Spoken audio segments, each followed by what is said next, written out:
Hello again, and welcome to Chaldea, potential masters and veteran gacha slaves, to me attempting to summarize Fate Grand Order in about 8 to 10 minutes again. If you don't know much about the Fate franchise in the first place, then you've probably come to the wrong place for a detailed history lesson. But I'll try and catch you up to speed in about a few seconds anyway. It's the game where you summon historical figures like female King Arthur, Emperor Nero who looks like King Arthur but isn't King Arthur, Joan of Arc who looks like King Arthur but isn't actually King Arthur, actual King Arthur who is from a separate timeline, and of course a female Okita Soji from the Shinsengumi. Except you guessed it, she looks like King Arthur. And all of these other characters who will act as your servants as well throughout the entire game. Also, if you're here looking for spicy mana transfers, because mana in this universe is transferred through the mucosal membranes for some odd reason and you've read too many doujins, you are still in the wrong place. You'll need the Fate Stay Night visual novel for that, but with the entire game adapted into anime form, most Fate fans would have watched the series instead of playing through yet another 20 to 30 hours of dialogue, which has rinsed absolute territory minus her defenseless anus. The main story of Fate Grand Order follows our newbie protagonist to Chaldea, Fujimaru Ritsuka, or this gacha-obsessed hellspawn that likes to fondle eggplants, with their cute and bouncy kohai Mashu Kirilite as they travel into the past to find the holy grails that are modifying human history so that they can find an enemy that is trying to incinerate humanity. And what is a holy grail, you ask? It's a golden cup that grants wishes, of course. Don't throw your name in it or Dumbledore will ask you very calmly, if you put your name in the goblet of fire, the grail gets masters to summon 7 heroes of 7 different classes to fight for the right to grant the wish of the winner. And you thought this would be easy to understand, did you? Nope. This goes promptly out the window the moment you start playing FGO, because there's more than 7 classes in the game and FGO doesn't follow any of these rules at all. In FGO, anyone with a holy grail in their possession basically gets the power to do whatever the fuck they want in their screwed up timeline. So your job is to steal it back, ask nicely, or beat the living shit out of them for it. Which brings us to the battle mechanics. You get 6 servant slots that come with craft essence slots that enhance their abilities or make them able to fire off their noble phantasm in the first turn. And then you play a 3-man side-scroller persona with them, with your 3 skills per character and a deck of 15 cards of 3 different colors. Buster for Arts for noble phantasm charging, and Quit for crit stars. In summary, a lot of damage! Unlike most games, you can't skip battles and you can't let the game do the battling for you. They actually expect you to do the work yourself. And you can't replay story battles either. Even the awesome ones like beating the living shit out of an alternate timeline angry mammoth man Ivan the Terrible, or Artoria equipped with ballistics, riding a horse with a lance that holds together the fabric of reality because someone forgot to return the sword to a woman living in a body of water. No, no, no, no, no, no, no! I'm joking! You might also be wondering why there's 2 of the same person on the field, because your 6th slot is always reserved for a support servant from one of your friends or potential friends in the game who will have the shiny new meta support servants to try and peer pressure you into rolling for them too. Yes! 10 seconds later. If you are in this unfortunate position of envy in a single player game like FGO in 2023, you're pretty much fucked, because you're playing on Nightmare difficulty without the following units: Dick Wizard, Shisho but not Shisho, Mikon, and yet another King Arthur clone, except she forgot to pull the sword from the stone and became a caster instead. You can do a hell of a lot with Excalibur to screw up the timeline. No, not that Excalibur. It's... To make things even more confusing, this sword in the stone in Fate is not Excalibur but Caliburn, the sword of selection. Fate lore is fun, isn't it? And the best part of Fate lore, they're not even canon events, so you know you can trigger a die-hard historian with all this newfound information I've just taught you in the last 4 minutes. Don't forget the Tamamo variants that shake up the entire meta soon, and the fact that some of these new servants use new materials from the new maps. So you're gonna spend a lot of time rushing the main story to actually level them up anyway if you're new, which you will probably need some spicy SSRs to help you get past. And to top this all off, let us go into the to get you some of the 5-star units in the game. The hard pity is 330 rolls, which is the worst pity you will ever see in a video game outside of Genshin Impact's weapon banner, which is about 270 pity at max.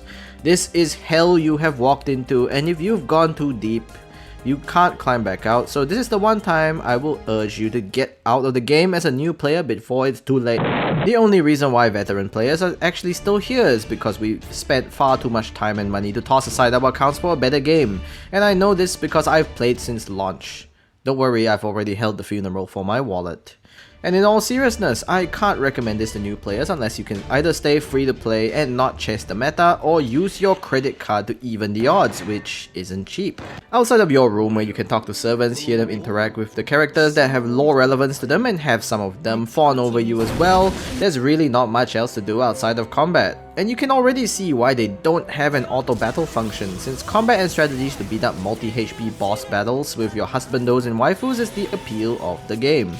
You're simply here to see your characters hit max level, give them the holy grails that you have amassed from the main quest and event quests, and get their bond levels maxed out so you can get their bonus bond 10 craft lessons.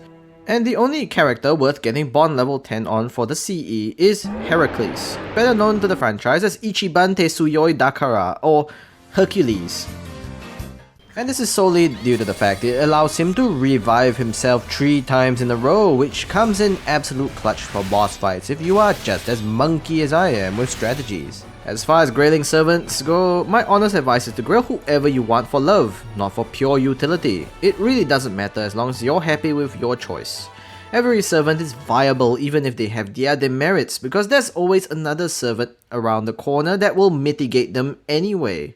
It's ultimately a single player gacha hell, with no PvP meta at all, which would have thrown the entire game into absolute turmoil as predicted by the meme. Events keep the game interesting and all, with free welfare servants that you get after farming the event for hours on end, until you see the same structure of finish 100 quests in the entire event to get X servant to NP5 for about the 15th time as a veteran player.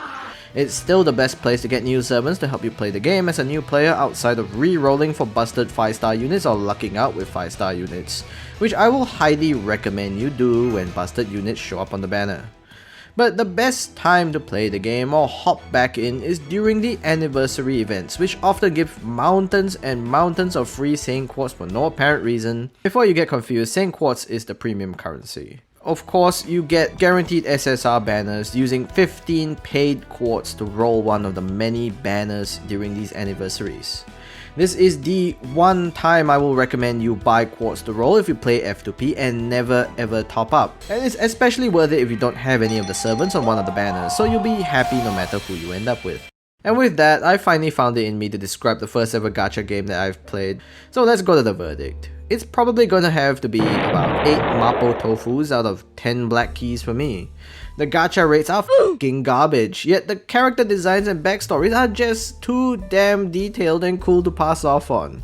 This is a Fate fan's dream and hell at the exact same time with how much lore and subversion of history there is in the game. And of course, the suffering of your wallet when there's that one servant you really want and you get E rank luck at the worst possible time.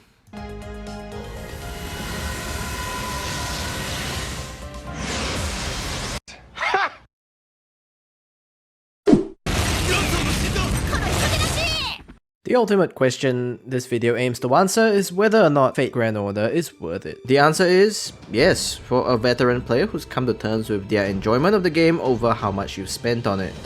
For a new player though, not so much with how far behind you're gonna be. But if you really do walk into this hell, I suggest playing F2P and only spending money on the guaranteed SSR banner. And by all means, if you are new to the game, play on the global server because you have Clairvoyance rank EX and are able to look into the future of the game to save up for the servants that you actually want, so that you actually have time to rush the story and prepare your free quartz and materials in advance. And with that, this sums up Fate Grand Order. It's a game that has survived the test of time with animations and 2D sprites that honestly managed to rival that of the current meta of 3D gacha games. This game didn't even have a pity back in the day either, so it was way worse than what it is right now. As always, stay safe, stay humble, and don't read too many Fate dojins. This is the Annoy and